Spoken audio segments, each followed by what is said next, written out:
I want to thank all the team behind Shay as well, because it takes something to put something on like this every single month.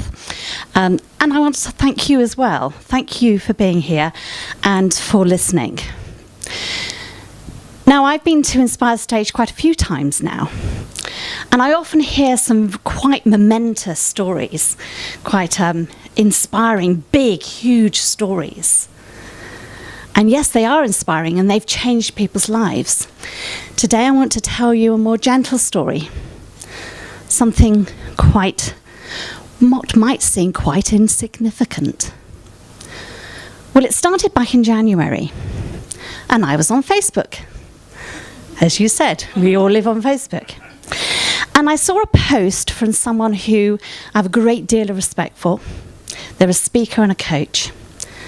And they were offering 30-minute free slot. I thought, yes, I can run this past him. So that's what I did. I signed up for it. So end of January, there I was in Cornwall. That's where my mother was living at the time.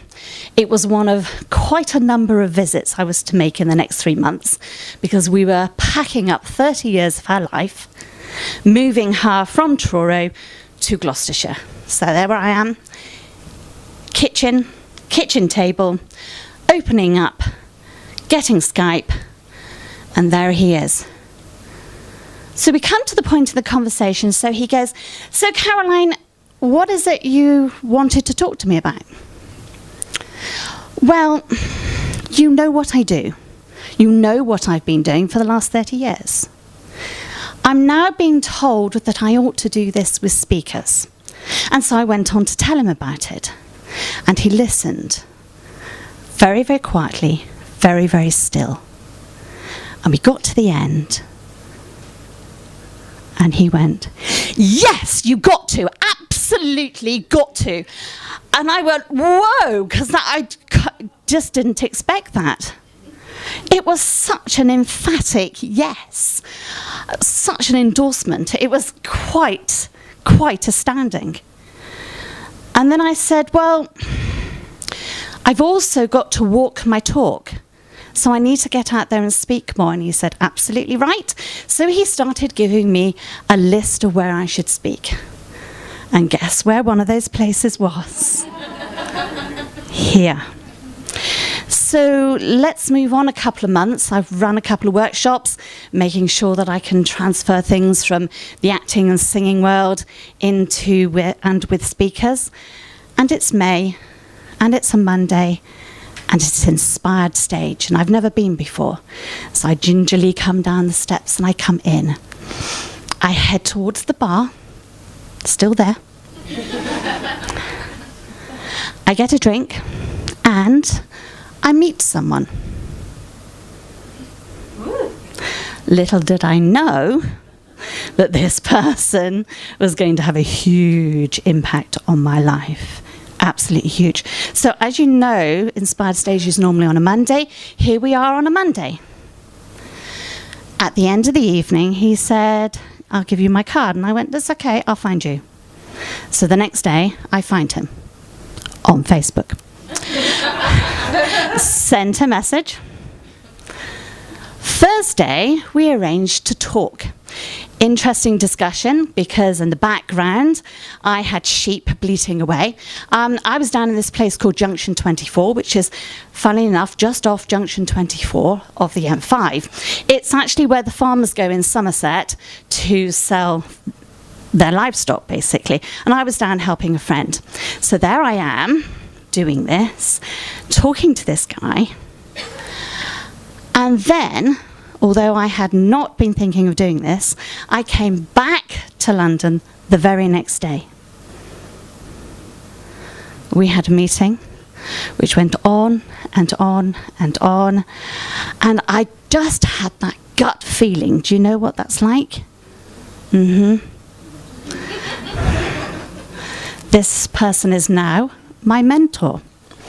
So where am I now? Well, I'm back performing, and I'm really enjoying it.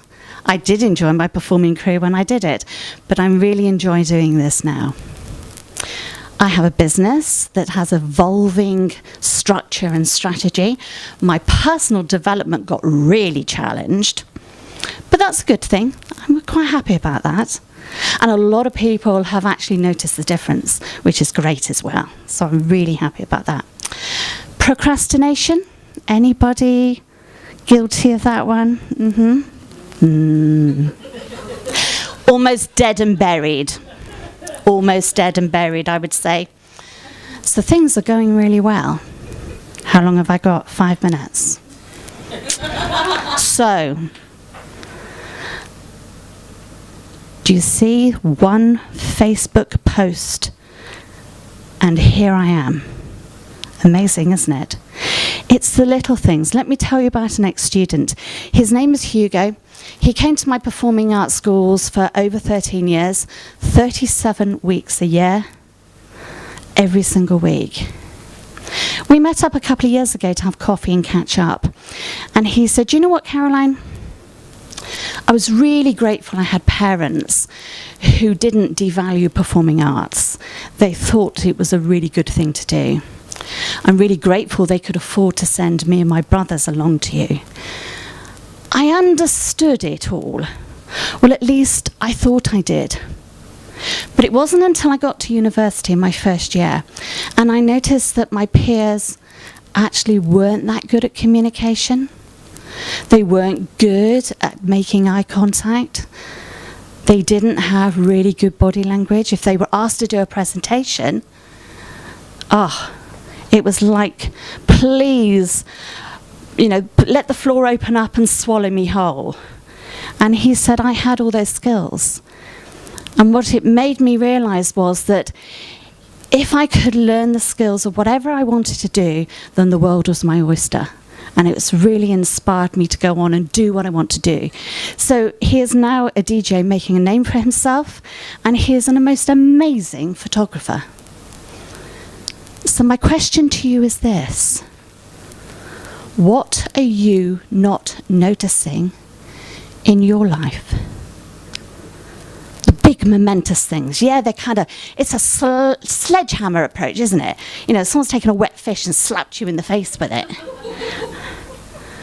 But what about those little things, that one Facebook post? That one bit where you go, yeah, I want that, I'll just sign up to do that. What about those? So my challenge to you is this: keep all your senses open. Look around you, because you never know when that one little tiny thing might be. And go for it. Because after all, tiny little acorns make huge, amazing, mighty oak trees. And you, as a human being, have the potential and the possibility to do that as well. Thank you very much.